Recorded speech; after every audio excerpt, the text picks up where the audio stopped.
Assalamualaikum warahmatullahi wabarakatuh. Selamat datang teman-teman. Kita berjumpa lagi nih ya di sesi bimbingan klasikal kali ini. Seperti biasa kita akan membahas berbagai macam materi mengenai bimbingan dan konseling. Kali ini materinya lebih spesifik untuk kelas 12, yaitu mengenai jalur seleksi perguruan tinggi. Kenapa ini diberikan dari sekarang? Ya, walaupun mungkin teman-teman masih berpikir bahwa proses seleksi ini masih cukup lama ya. Nah, apabila dilihat dari timeline kelas 12, sebenarnya kegiatan seleksi perguruan tinggi itu biasanya sudah dimulai dari bulan Desember ya atau Januari ya. Dan apabila kita mengacu ke sana, prosesnya ini sebenarnya tinggal hitungan bulan saja ya, sekitar 2 sampai 3 bulan ya, 2 sampai 3 bulan. Jadi dari mulai saat ini ya, teman-teman kelas 12 harus dibekali dengan berbagai macam referensi agar membuat teman-teman semua matang dalam menentukan pilihannya ke depan. Oke. Nah, materi kita kali ini adalah mengenal jalur seleksi perguruan tinggi ya. Di sini katanya adalah mengenal. Artinya apa yang akan kita bahas kali ini merupakan hal-hal yang paling mendasar dan paling umum dan mendasar. Tetapi ini penting untuk kalian pahami agar kalian bisa memahami tahapan-tahapan berikutnya gitu ya.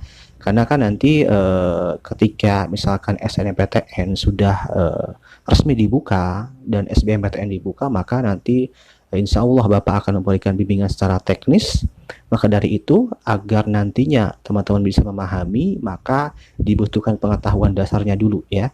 Kira-kira gambaran secara umum seleksi perguruan tinggi itu bagaimana sih gitu ya. Nah, sekarang kita akan bahas bersama-sama ya. Nah, kita mulai saja slide pertama. Nah, sebelum Bapak menjelaskan panjang lebar ya mengenai jalur seleksi yang ada, yang jumlahnya itu lumayan banyak gitu ya, Bapak perlu sampaikan terlebih dahulu mengenai macam atau jenis jalur seleksi yang ada di perguruan tinggi secara umum. Itu ada 2 jenis sebenarnya. Pertama ada yang dikenal dengan seleksi mandiri atau jalur mandiri. Kemudian yang kedua ada yang dikenal dengan seleksi terpadu. Teman-teman bisa simak di gambar yang sudah tertera di layar ya, bahwa seleksi mandiri ini simple. Intinya teman-teman ketika ingin mendaftar ke sebuah perguruan tinggi, teman-teman tinggal daftar aja langsung gitu ya. Tinggal daftar langsung. Nah, simple gitu ya.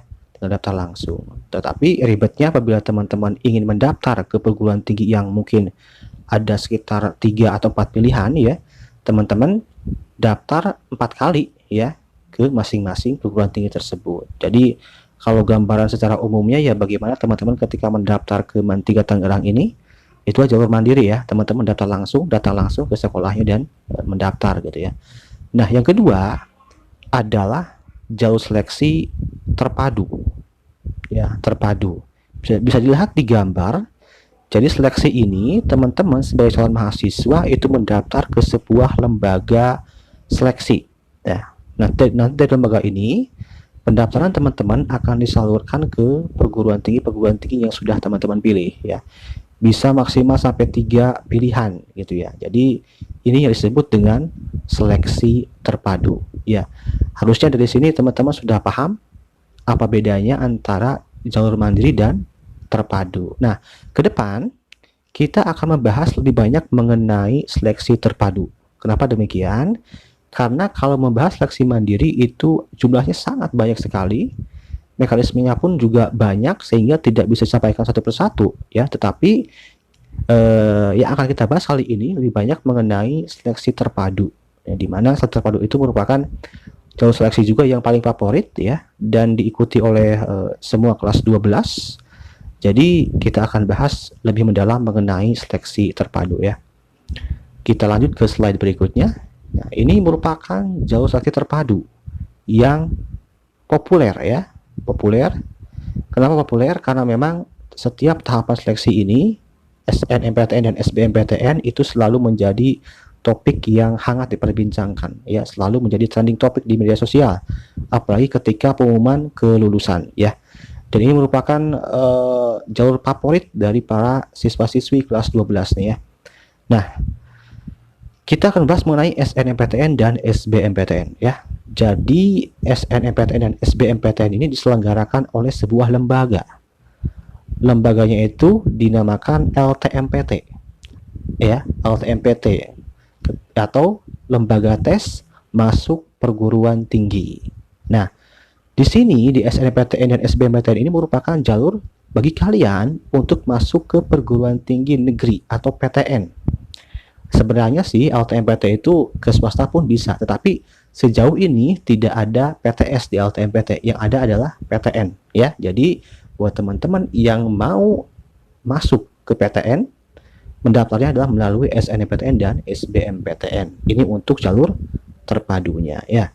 Nah, pertama kita akan membahas mengenai SNMPTN ya. Apa yang kalian tahu ya, apa yang kalian tahu tentang SNMPTN? Nah, SNMPTN ini merupakan seleksi nasional masuk perguruan tinggi. Pada intinya SNMPTN ini merupakan jalur prestasi. Jadi buat teman-teman yang berprestasi, kemudian ranking di kelasnya bagus, gitu ya, nilai raportnya bagus, maka layak untuk ikut SNMPTN. Satu hal yang paling mencolok di SNMPTN itu adalah tidak semua siswa bisa daftar di SNMPTN.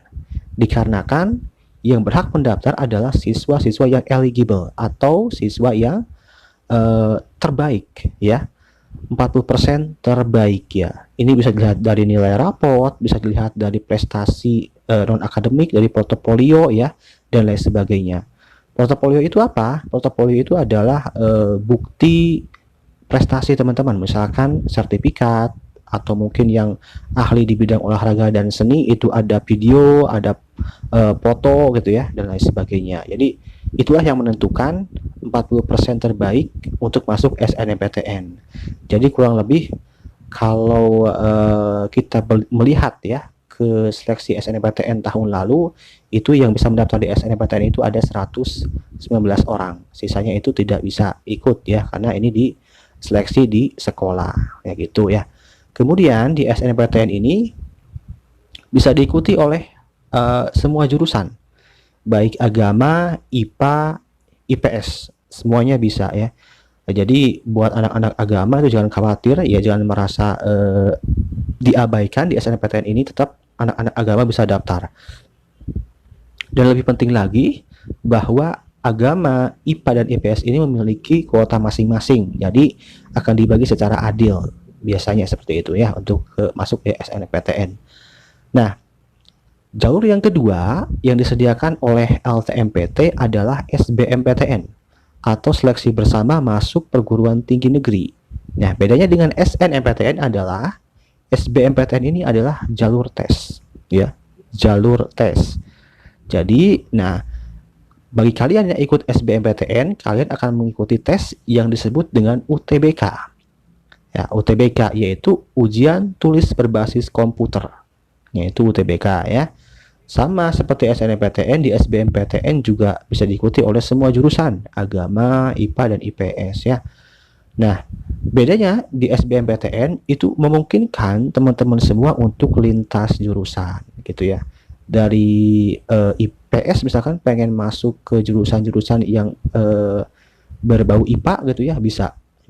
Karena apa? Karena memang di SBMPTN ini yang menentukan layak atau tidak layak adalah hasil tes, tergantung hasil tes gitu ya. Sementara di SNMPTN itu hanya nilai rapor saja. Jadi di SBMPTN memungkinkan sekali bagi teman-teman untuk lintas jurusan gitu ya. Dengan catatan tidak ada perubahan mekanisme ketika tahun depan dibuka SBMPTN ya. Mudah-mudahan tidak ada perubahan mekanisme. Nah, SNMPTN dan SBMPTN ini tentu ini sudah mungkin karena populer diketahui oleh sebagian besar dari kalian, tetapi kenapa Bapak sampaikan karena memang kemungkinan besar masih ada yang belum memahami, jadi perlu diberikan pemahaman lah seperti itu ya. Oke, cukup mungkin untuk jalur SNMPTN dan SBMPTN ya dari LTMPT ini. Kita lanjut ke jalur seleksi yang kedua, yang berikutnya, yaitu yang sering kita sebut sebagai jalur SPAN dan UM-PTKIN. Nah, ini merupakan jalur terpadu juga, sama seperti sebelumnya, jadi LTMPT. Nah, tetapi Ini ya, SPAN dan UM ini diselenggarakan oleh Kementerian Agama. Oleh Kementerian Agama ya.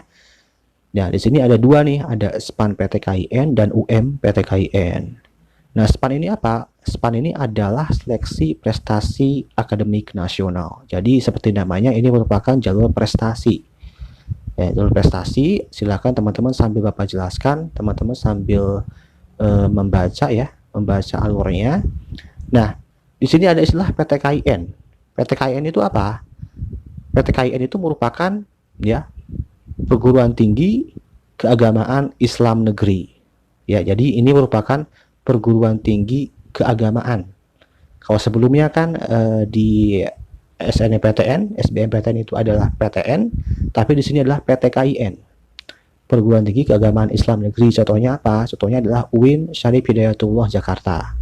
Kemudian UIN Sunan Gunung Jati Bandung misalkan. Kemudian ada UIN Sultan Maulana Hasanuddin Banten. Nah, itu contoh-contohnya ya. Jadi seluruh Universitas Islam Negeri di seluruh Indonesia itu ada di SPAN dan UM PTKIN. Oke, kita bahas satu persatu dulu ya. Pertama adalah SPAN PTKIN. Ini merupakan jalur prestasi. Jadi menggunakan nilai raport ya.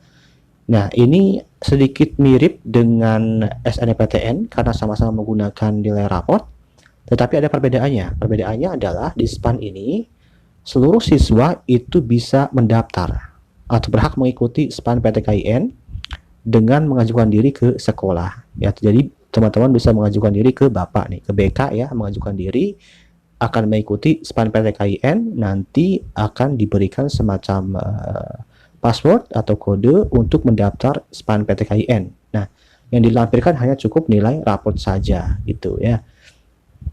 Dan ini dapat diikuti oleh semua jurusan tentunya, agama, IPA, IPS ya.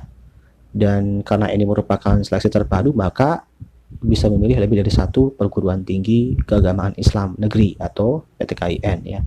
Kemudian yang kedua, jalur seleksi yang kedua yang diselenggarakan oleh Kementerian Agama adalah UMPTKIN. Nah, UMPTKIN ini merupakan jalur tesnya. Kalau SPAN itu jalur prestasinya, kalau UMPTKIN jalur tesnya. Jadi buat teman-teman yang tidak percaya diri dengan prestasi akademiknya, silakan mengikuti jalur tesnya ya gitu. Nah, ini juga sama ya, bisa diikuti oleh semua jurusan agama, IPA, IPS ya, dan lain dan mungkin dari SMA juga bisa, dari bahasa dan lain sebagainya.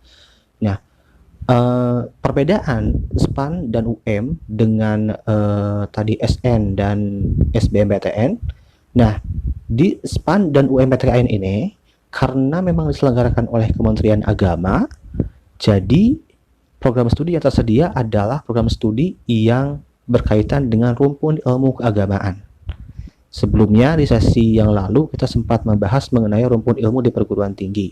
Nah, di sini di SPAN dan UM itu mayoritas rumpun ilmunya adalah rumpun ilmu keagamaan. Jadi sangat jarang untuk menemukan rumpun ilmu umum ya. Keagamaan itu apa saja? Contohnya adalah pendidikan agama Islam, kemudian ilmu tafsir, kemudian ilmu Quran dan lain sebagainya. Jadi ilmu-ilmu keagamaan lah ya. Jadi semuanya mayoritas memang ilmu keagamaan. Ada sih yang umum, tetapi memang jumlahnya tidak banyak ya. Jadi bagi teman-teman yang passionnya suka dengan ilmu-ilmu keagamaan ya, silahkan ini manfaatkan betul SPAN dan UMPTKIN ya, yang diselenggarakan oleh Kementerian Agama gitu ya.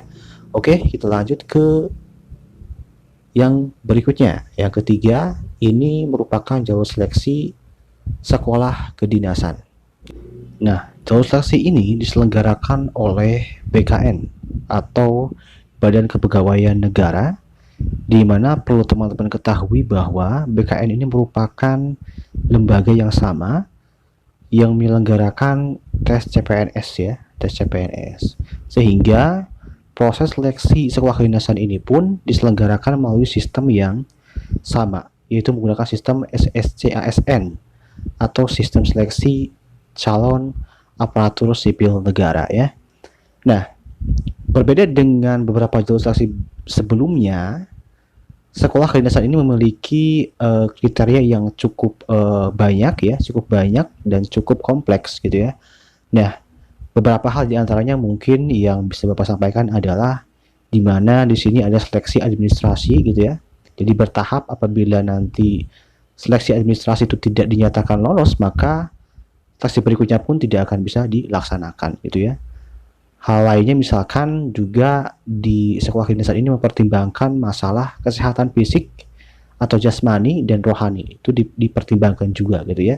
Jadi buat teman-teman biasanya yang memiliki masalah dengan penglihatan minus gitu ya, berkacamata, itu biasanya menghindari ya seleksi ini dikarenakan takut tidak lolos gitu ya. Tapi sebenarnya ada ambang batas tertentu gitu ya untuk bisa mengikuti seleksi sekolah kedinasan ini. Jadi tidak semua yang berkacamata itu tidak lolos begitu ya. Nah, itu perlu diketahui. Nah, selain itu, nah di sekolah kedinasan ini biasanya itu mempertimbangkan juga prestasinya atau nilai raportnya, kemudian nilai hasil ujian nasional itu juga menjadi bahan pertimbangan. Selain faktor utamanya yaitu tesnya.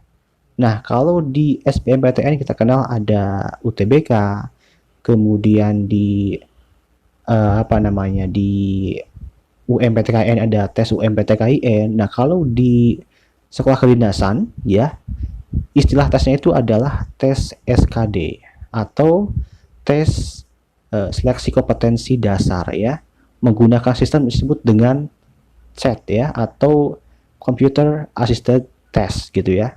Jadi tes berbasis komputer, mirip dengan UTBK seperti itu. Nah, itu kurang lebih gambaran umumnya dari seleksi sekolah kedinasan. Nah, perlu Bapak sampaikan juga bahwa di sekolah kedinasan ini banyak nih ya kan, ya, sekolah kedinasan atau sekolah atau lembaga pendidikan di bawah yang memiliki ikatan dinas lah dengan lembaga negara. Nah, untuk tahun ini PKN STAN itu tidak membuka pendaftaran tahun 2020 ya. Mudah-mudahan nanti generasi kalian kelas 12 yang akan lulus tahun 2021 berkesempatan untuk mengikuti seleksi di PKN STAN ya. Mudah-mudahan, karena memang PKN STAN itu merupakan dari yang Bapak lihat merupakan sekolah kedinasan yang paling diminati ya di Mandega Tangerang ini. Oke, kita lanjut ke slide berikutnya. Nah, berikutnya ini merupakan jalur seleksi untuk masuk ke Politeknik Negeri. Ya, ini ada dua jalur, yaitu ada SNMPN dan SBMPN gitu ya. Nah, ini mungkin secara pengucapan mirip dengan SNMPTN dan SBMPTN gitu ya. Tetapi jangan sampai tertukar. Ini adalah jalur seleksi untuk memasuki Politeknik Negeri seluruh Indonesia. Ini diselenggarakan oleh Kementerian Pendidikan dan Kebudayaan ya. Nah, pertama kita bahas dulu mengenai SNMPN ya. Jadi SNMPN ini merupakan jalur prestasinya, mirip dengan SNMPTN, mirip dengan SPAN-PTKIN begitu ya. Jadi mengandalkan nilai raport dan prestasi ya, non akademik atau portofolio prestasi itu bila ada, itu opsional aja gitu ya, tapi hal utamanya adalah prestasi nilai raportnya ya. Dan di SNMPN ya ini hanya menerima dari IPA dan IPS saja ya, karena ini merupakan politeknik ya, IPA dan IPS saja. Jadi buat teman-teman yang dari kelas agama pengen masuk Politeknik Negeri bisa memanfaatkan jalur yang kedua, yaitu SBMPN, itu jalur tesnya. Di sini tidak menggunakan raport tetapi menggunakan tes ya, menggunakan tes. Jadi tergantung teman-teman apakah bisa melewati tesnya dengan baik, nilainya baik gitu ya, baru teman-teman bisa lolos di Politeknik Negeri meskipun teman-teman berasal dari jurusan agama gitu ya. Kurang lebih itu gambaran umum dari SNMPN dan SBMPN. Jadi ini diperuntukkan bagi teman-teman yang ingin masuk ke Politeknik Negeri. Silakan manfaatkan jalur ini gitu ya. Nah, yang berikutnya masih jalur seleksi terpadu.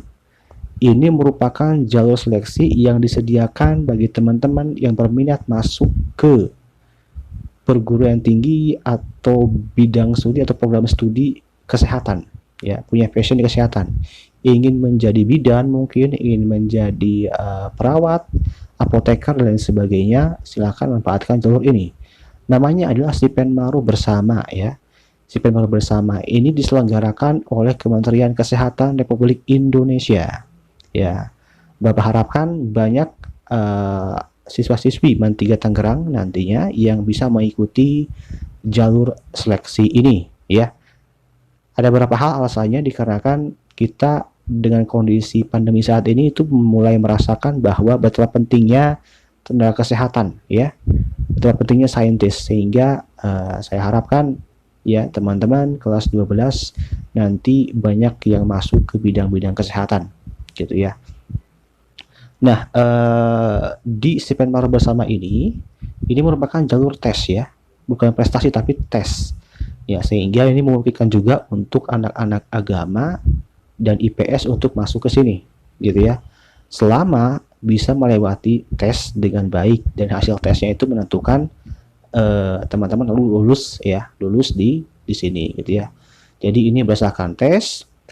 Tetapi sebenarnya teman-teman itu untuk masuk ke Politeknik Kesehatan ya, Politeknik Kesehatan itu sebenarnya ada jalur prestasinya yang disebut dengan PMDP, tetapi itu merupakan jalur mandiri karena teman-teman mendaftar ke Politeknik Kesehatan masing-masing. Contohnya kalau di sekitar kita itu di Politeknik Kesehatan Banten ya, itu mandiri teman-teman. Itu untuk yang jalur prestasinya yang menggunakan raport. Nah, yang Sipenmaru ini menggunakan tes ya, menggunakan tes.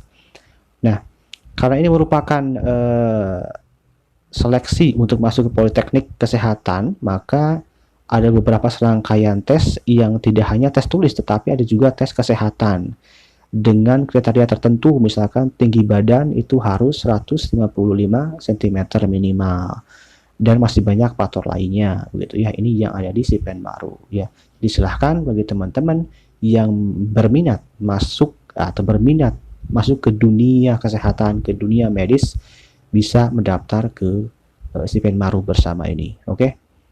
Yang berikutnya, nah ini hal terakhir yang akan Bapak sampaikan di sesi kali ini mengenai jalur mandiri ya, jalur mandiri atau seleksi mandiri. Kita sudah bahas tadi begitu banyak seleksi terpadu. Nah, berikutnya kita akan bahas mengenai seleksi mandiri yang jauh lebih banyak tentunya, sehingga Bapak tidak bisa sampaikan satu persatu ya. Jadi jalur mandiri ini aturannya ditentukan oleh masing-masing perguruan tinggi. Dari mulai mekanismenya sampai waktunya kapan itu tergantung perguruan tingginya, sehingga sangat bervariasi dan tidak bisa Bapak sampaikan satu persatu. Nah, dalam hal ini Bapak hanya bisa menyampaikan beberapa garis besarnya aja nih. Jadi di jalur mandiri pun sebenarnya ada jalur prestasinya, ada jalur tesnya pun ada, bahkan ada jalur yang menggabungkan keduanya. Jadi begitu misalkan teman-teman daftar ke perguruan tinggi, misalkan Undip gitu ya, teman-teman raportnya dilihat, tesnya pun dilihat gitu ya. Ya, itu pun beragam tuh tesnya, ada yang tes tulis lagi, ada pun yang tesnya itu bersumber dari tes UTBK. Jadi sangat bervariasi sehingga tidak bisa Bapak sampaikan satu persatu karena saking banyaknya. Nah, untuk menyiasati hal ini, Bapak harapkan kalian yang dari sekarang tuh sudah menargetkan gitu ya PTN favoritnya, dan silakan teman-teman cari infonya secara mandiri. Dan Bapak kira ya itu bukan sesuatu hal yang sulit ya di zaman sekarang. Teman-teman tinggal akses websitenya gitu ya, atau mungkin follow media sosialnya dari sekarang, silakan dilihat ya. Meskipun ini mungkin masih jauh kelihatannya, tetapi dari sekarang teman-teman harus bisa mempersiapkan lah, minimal tahu pengetahuan-pengetahuan umum atau hal-hal umum yang ada di seputar perguruan tinggi, kurang lebih seperti itu. Nah, oke. Nah, ini penyampaian terakhir dari Bapak di sesi kali ini. Kurang lebihnya selama proses ini mungkin ada sedikit kekeliruan, mohon maaf ya. Ditutup. Wassalamualaikum warahmatullahi wabarakatuh. Sampai jumpa di video berikutnya.